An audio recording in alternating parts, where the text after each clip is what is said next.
Oo, ikaw nga. Ikaw nga. Bakit umiiyak ka na naman? Umiiyak ka na naman, hindi ka nakakatulog. Nalulungkot. Bakit sinisisi mo ang sarili mo? No, itong mga energy na to, no, doon sa mga ano, no, laging ano, bakit ka pinagpalit ng ex mo? Bakit ka nga ba pinagpalit ng ex mo? Ano bang dahilan? Ako po si Madam Mamay, ang inyong tarot guide. Tatagpuan nyo ako sa TikTok live. Everyday po. Every day and every night. Oh, wag ka nang umiyak ha. Ito na, no. Bakit ka pinagpalit ng ex mo? Ito na ang kasagutan ha.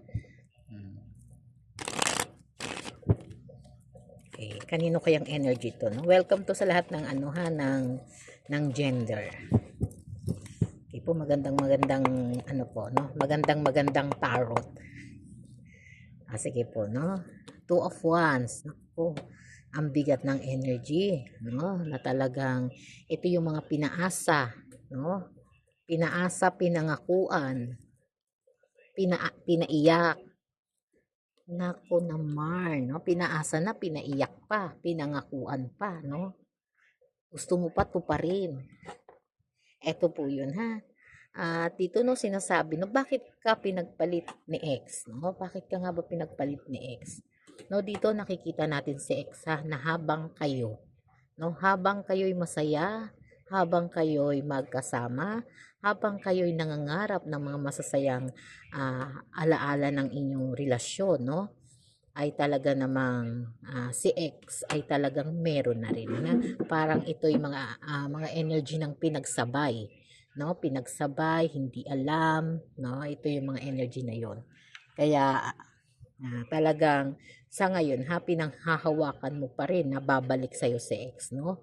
Pero dito sinasabi pa rin ha na talagang ito'y natuklasan mo lang naman din, ano, natuklasan mo lang din naman ng hindi sinasadya na kayo'y nagkita o kayo ay nagkaroon ka ng pagkakataon na may magsabi sa iyo, no? At yung iba naman na discover nila, no, na meron na palang iba parang karelasyon si ex, no, na halos pinagsasabay kayo, na dito pinaniwala mo, no, pinaniwala mo ang sarili mo at pinaniwala mo rin na magiging kayo, no, at naniwala ka rin ha, talagang naniwala, no. Ito yung mga emosyon na meron ha, kung nakakakonek ka, ito po'y sa'yo, no. At dito sinasabi pa rin na talagang dumating ka sa panahon na parang talagang lumulutang ang isip mo sa ngayon, no, lumulutang, hindi alam ang gagawin kasi iyak ka ng iyak, no, umiiyak, nagtatanong, bakit ka pinagpalit ni ex? Ano ba ang kulang, no?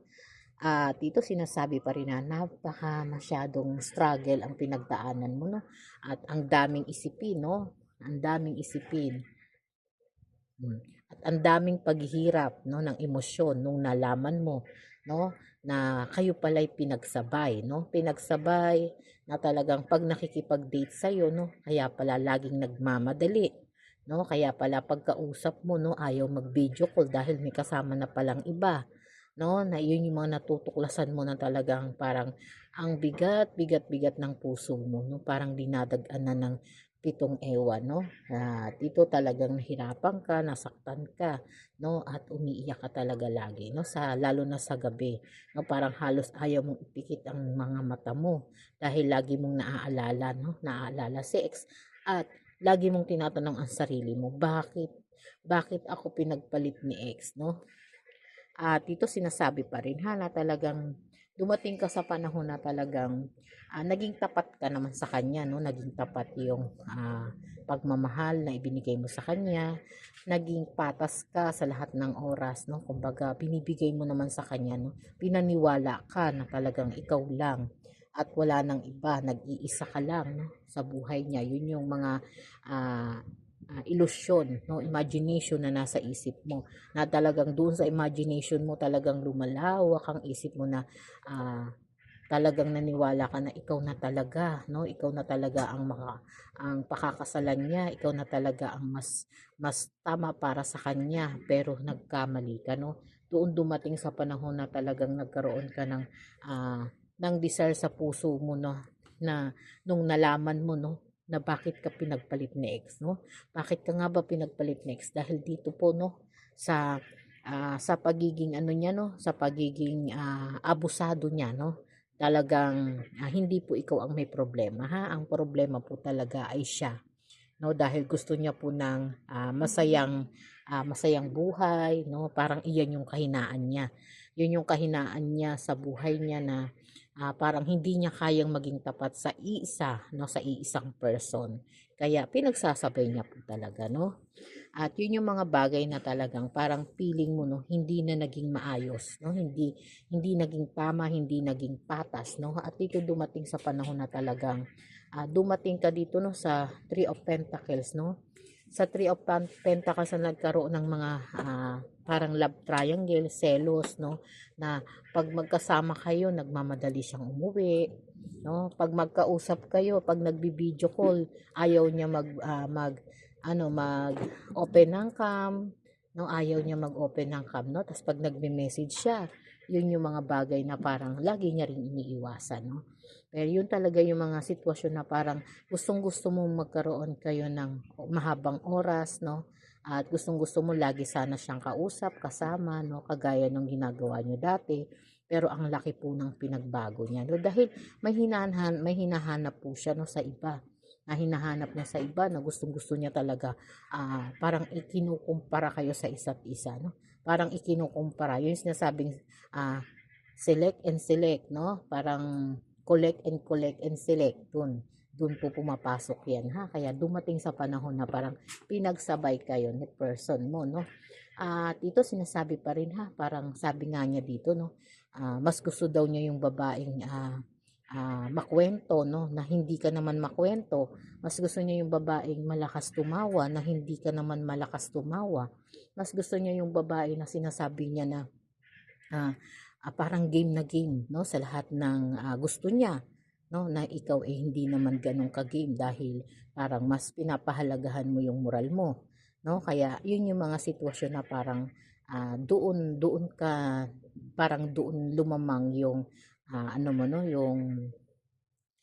yung other person sa iyo, no. Kaya dumating sa panahon na talagang parang yun yung dahilan, no, kaya ipinagpalit ka niya sa iba, no, dahil dun sa ganong sitwasyon na parang pag ikaw ang kasama niya, naboboard siya, pag ikaw yung kasama niya, parang ang hirap mong dalhin, no, kasi hindi hindi ka makasabay sa kanya dahil gusto niya pag puyatan, puyatan, pag iinom, iinom, hindi ka naman umiinom, no, meron mang ilang umiinom sa inyo, kaunti lang, no.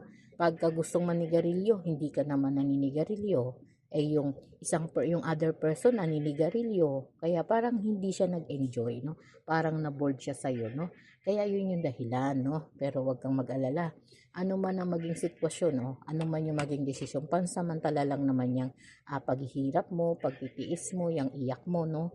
Kaya wag mo nang sisihin ang sarili mo, ha, kasi hindi naman po sa lahat ng panahon, no, na ikaw ay talagang dadating sa panahon na lagi kang malulungkot, no, laging iiyak, laging mag-iisip ng mga negative energy, no. Na dito sinasabi pa rin, ha, na sikapin mo pa rin na bumalik ka sa dati, no. Sabi nga, no, hanapin mo pa rin ang sarili mo, ha. Mas pilitin mong makilala ang sarili mo, at syempre andoon na yung sitwasyon na hindi ka nakakatulog, na dapat hindi gano'n, no. Kaya lang kasi yun yung talagang nararamdaman mo, no, na talagang dito nagkaroon ka ng takot na muling magmahal, nagkaroon ka na ulit ng parang pag-aalala ka na may mga taong darating sa buhay mo, ganun din ang gagawin sa'yo, no.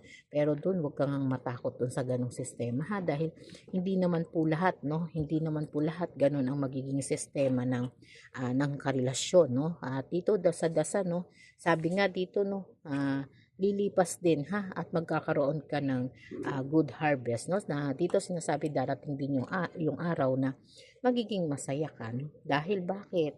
Dadating yung may mga new beginning na darating sa no? Yung new beginning na yun magpapakita no ng bago sa buhay mo, no?